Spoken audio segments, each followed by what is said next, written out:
আচ্ছা, জীবনে বড় কোনো পরিবর্তন আনতে গিয়ে কি এমন হয় যে বিশাল লক্ষ্য দেখে শুরুতেই সব গুলিয়ে যায়? চাপের চোটে আমরা প্রায়ই হাল ছেড়ে দিই। আজকের আলোচনায় আমরা দেখব কিভাবে একদম ছোট ছোট কিছু অভ্যাস দিয়ে বড় আর স্থায়ী পরিবর্তন আনা যায়। কখনো কি এমনটা মনে হয়েছে যে বড় বড় গোলগুলো যেন ফেল করার জন্যই বানানো? ধরুন নিউ ইয়ার রেজলিউশন বা জীবনের বিশাল কোনো প্ল্যান, যেগুলো শুরু হতে না হতেই ভেঙে পড়ে। আসলে এর পেছনের আসল কারণটা হলো একটা ফাঁদ, যাকে বলা যায় অল অর নাথিং ট্র্যাপ। এই মানসিকতাই আমাদের এগোতে দেয় না। কিন্তু ভাবুন তো, যদি এর একটা অন্য রকম, অনেক সহজ আর কার্যকর উপায় থাকত। হ্যাঁ, আছে। চলুন আজ পরিচিত হওয়া যাক মাইক্রো হ্যাবিটস, বা বলতে পারেন ছোট ছোট অভ্যাসের অবিশ্বাস্য শক্তির সাথে। তো এই মাইক্রো হ্যাবিট জিনিসটা আসলে কি? এটা হলো খুবই ছোট কিন্তু দারুণ শক্তিশালী একটা কাজ। এতটাই সহজ যে এটা না করার কোনো অজুহাতই চলে না। আর এই ছোট ছোট কাজগুলোই কিন্তু বড় পরিবর্তনের জন্য মোমেন্টাম তৈরি করে দেয়। আসল শক্তিটা এর সাইজে না, আসল শক্তিটা হলো এর নিয়মিত করা আর সরলতার মধ্যে। আচ্ছা, থিওরি তো অনেক হলো। চলুন এবার সরাসরি কিছু কাজের কথায় আসি। আমরা এখন এমন 7টা সহজ দৈনন্দিন অভ্যাস নিয়ে কথা বলবো, যা সত্যি সত্যি জীবনকে বদলে দেওয়ার ক্ষমতা রাখে। প্রথমেই আসা যাক 1 নম্বর অভ্যাসে। দিনের শুরুটা করার জন্য এর চেয়ে সহজ আর কিছুই হতে পারে না। অভ্যাসটা হলো ঘুম থেকে উঠেই 1 গ্লাস পানি খাওয়া। বিশ্বাস করুন, এই সাধারণ অভ্যাসটার শক্তি কিন্তু এর সরলতার মধ্যেই। প্রশ্ন হলো, কেন এটা এত জরুরি? কারণ এটা আপনার ব্রেন আর বডি দুটোকেই দিনের জন্য অন করে দেয়, মানে সচল করে তোলে। আর নিয়মটা খুব সোজা। ফোন ধরার আগে পানি। এই একটা ছোট কাজ দিনের শুরুতেই নিজের ওপর একটা কন্ট্রোল এনে দেয়। ওকে, এরপর 2 নম্বর অভ্যাস। দিনে মাত্র 5 মিনিটের জন্য একটু হাঁটা বা যে কোনো ধরনের মুভমেন্ট। ব্যায়াম করার কথা ভাবলেই যে একটা জড়তা কাজ করে, সেটা ভাঙার জন্য এটা দারুণ একটা উপায়। এতে কি হয়? এনার্জি বাড়ে, মুডও ভালো হয়। আর এটা শুরু করার সবচেয়ে সহজ উপায় হলো এটাকে আপনার অন্য কোনো একটা অভ্যাসের সাথে জুড়ে দেওয়া। যেমন চা খাওয়ার পরে না হয় একটু হেঁটে নিলেন। এমনকি যদি 5 মিনিটও বেশি মনে হয়, আরে বাবা, 2 মিনিটও কিন্তু একটা বিরাট জয়। 3 নম্বর অভ্যাসটা আমার ব্যক্তিগতভাবে খুব পছন্দের। এটাকে বলা যায় দিনে একটা টাইনি উইন বা ছোট্ট জয় নিশ্চিত করা। যারা কাজ ফেলে রাখেন বা আলসেমি করেন, তাদের জন্য এটা একটা গেম চেঞ্জার হতে পারে। এর পেছনে কারণটা খুব ইন্টারেস্টিং। এটা আমাদের অলসতার যে চক্র, সেটা ভেঙে দেয়। সকালে ঘুম থেকে উঠে শুধু নিজেকে বলুন, আজ আমি আর কিছু করি বা না করি, শুধু এই একটা কাজ শেষ করবই। কাজটা কি হতে পারে? বইয়ের মাত্র একটা পৃষ্ঠা পড়া বা টেবিলের একটা ফাইল গোছানো। দেখবেন এই ছোট্ট একটা কমিটমেন্টই সারাদিনের জন্য একটা পজিটিভ মোমেন্টাম তৈরি করে দেবে।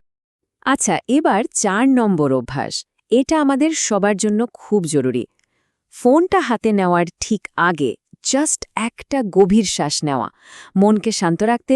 আর ফোনের প্রতি যে একটা আসক্তির মতো তৈরি হয়েছে, সেটা ভাঙতে এটা একটা দারুণ সহজ টেকনিক।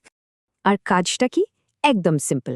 ফোনটা হাতে নিলেন, তারপর 4 সেকেন্ড ধরে একটা লম্বা শ্বাস নিন, আর 4 সেকেন্ড ধরে আস্তে আস্তে ছাড়ুন। ব্যাস, এটুকুই। এই ছোট্ট একটা পজ কিন্তু আমাদের মাইন্ডলেস স্ক্রলিং অনেক কমিয়ে দেয়, আর আমরা কি করছি সে ব্যাপারে অনেক বেশি সচেতন হয়ে উঠি। এরপর 5 নম্বর অভ্যাস। এটা হলো দিনটাকে সুন্দরভাবে শেষ করার জন্য। রাতে ঘুমাতে যাওয়ার আগে শুধু 1 লাইনে নিজের একটা সেলফ চেক করা, মানে ছোট্ট একটা আত্মপর্যালোচনা। লাভটা কি এতে? এটা নিজের ওপর কন্ট্রোল বা নিয়ন্ত্রণ বোধ অনেক বাড়িয়ে দেয়। ঘুমানোর আগে শুধু নিজেকে জিজ্ঞেস করুন, আজকে আমি ঠিকঠাক কি করেছি? একটা লাইন ডায়েরিতে লিখুন বা মনে মনেই ভাবুন। এই ছোট্ট কাজটা পজিটিভ আচরণকে আরও শক্তিশালী করে আর নিজের সম্পর্কে সচেতনতাও বাড়ায়। চলে এলাম 6 নম্বর অভ্যাসে। এটা হলো আত্মবিশ্বাস আর নিজের সাথে একটা ভালো সম্পর্ক তৈরির জন্য। কাজটা হলো প্রতিদিন নিজেকে একটা পজিটিভ কথা বলা। শুনতে খুব সাধারণ মনে হলেও এটা কিন্তু সত্যিকারের আত্মবিশ্বাস তৈরি করে। আয়নার সামনে দাঁড়িয়ে হোক বা মনে মনেই হোক, নিজেকে বলুন, আমি হয়তো ধীরে এগোচ্ছি, কিন্তু আমি এগোচ্ছি। বিশ্বাস করুন, এই একটা লাইনই মেন্টালিটিকে অনেক স্ট্রং করে দিতে পারে। এবং ফাইনালি 7 নম্বর অভ্যাস, একটা স্টেবল বা স্থিতিশীল জীবনের জন্য এটা ভীষণ জরুরি, আর সেটা হলো প্রতিদিন প্রায় একই সময়ে ঘুমোতে যাওয়ার চেষ্টা করা। হ্যাঁ, 30 মিনিট এদিক ওদিক হতেই পারে। কেন এটা এত জরুরি? কারণ এটা জীবনে একটা স্ট্রাকচার, একটা শৃঙ্খলা নিয়ে আসে। দেখুন, এখানে পারফেক্ট হওয়ার কোনো ব্যাপার নেই, লক্ষ্যটা হলো শুধু চেষ্টা করে যাওয়া। যেমন আজ যদি রাত 12টায় ঘুমান, কালকে 11:45-এ ঘুমাতে যাওয়াটাই তো একটা দারুণ অগ্রগতি, তাই না? তো অভ্যাসগুলো তো আমরা জেনে নিলাম, কিন্তু সবচেয়ে বড় প্রশ্নটা হলো এগুলো শুরু করব কিভাবে? সফলভাবে শুরু করার স্ট্র্যাটেজিটা কি? চলুন এবার সেই আসল কৌশলটা নিয়ে কথা বলা যাক। আর এখানেই কিন্তু আমরা সবচেয়ে বড় ভুলটা করে ফেলি। ভুল রাস্তাটা কি? সবগুলো অভ্যাস একদিনে শুরু করে দেওয়া, আর সঠিক রাস্তা মাত্র 2টো দিয়ে শুরু করা। এতে করে আমরা সেই হয় সব করব নয়তো কিছুই না, এই ডেঞ্জারাস ফাঁদটা থেকে বেঁচে যাই। ব্যাপারটা যে কতটা সহজ তার একটা উদাহরণ দিই। ধরুন, প্রথম সপ্তাহের প্ল্যান, সকালে পানি খাওয়া আর রাতে 1 লাইনের সেলফ চেক। ব্যাস, 7 দিন পর যখন দেখবেন এই দুটো একদম অভ্যাসে পরিণত হয়ে গেছে, তখন না হয় নতুন আরেকটা যোগ করলেন। তো আলোচনার প্রায় শেষ দিকে এসে গেছি আমরা। এই পুরো অ্যাপ্রোচের পেছনের মূল ফিলসফি বা দর্শনটাকে একটা সহজ ফর্মুলায় ফেলা যাক।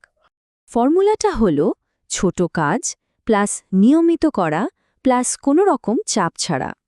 এই 3টে জিনিস যখন একসাথে হবে, তার ফলাফলই হলো আসল পরিবর্তন।